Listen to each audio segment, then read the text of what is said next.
There was a bit of a difference in gender. I think sometimes there was an attempt to meet the Millennium Goals, but I think there's an issue with the girl child getting to school sometimes. I think there's an issue with sometimes the behaviour expectations are different for girl child and boy children. And I think that when we're looking at empowering children to develop local entrepreneurial economies,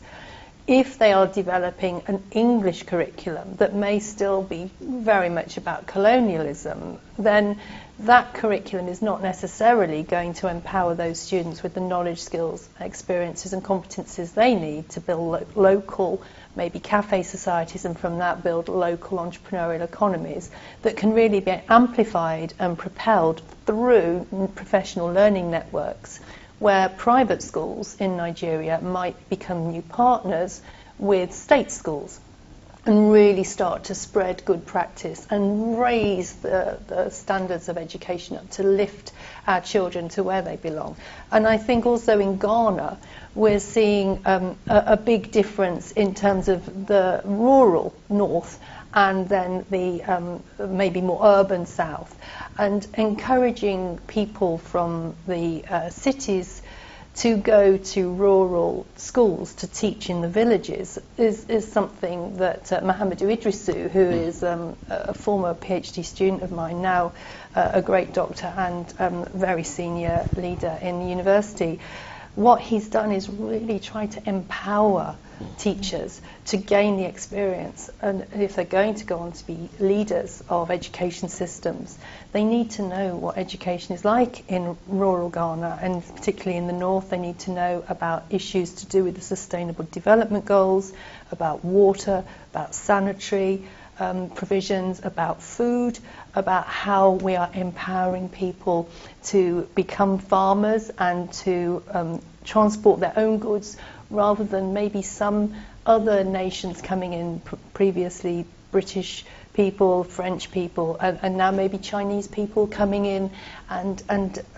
they have the money to invest, but what is happening in terms of the returns on those investments for the investors and for the people who are being invested in, and what kind of returns on investment are there for the African people, and how are they building small and medium enterprises that is building their national wealth, and how is that supporting transparency in governance systems to empower people to have the kind of mitigation that they might need legally. For example, I heard that women find it very difficult to get accommodation in Lagos because they're labelled if they're single women. What can we do to make this more 50-50 gender equity? How can we empower women to be able to work in Lagos if they wish to, and therefore be able to have a home where they're safe, and then they can contribute to the economy and become leaders of the future? But if they can't even rent a home, or they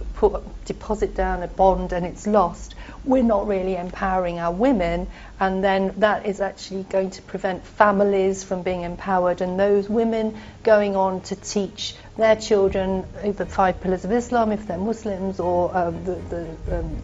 that Jesus Christ is the way, the truth and the life if they're Christians like I am, or whatever faith or no faith. I think my role that I see as an educator is that God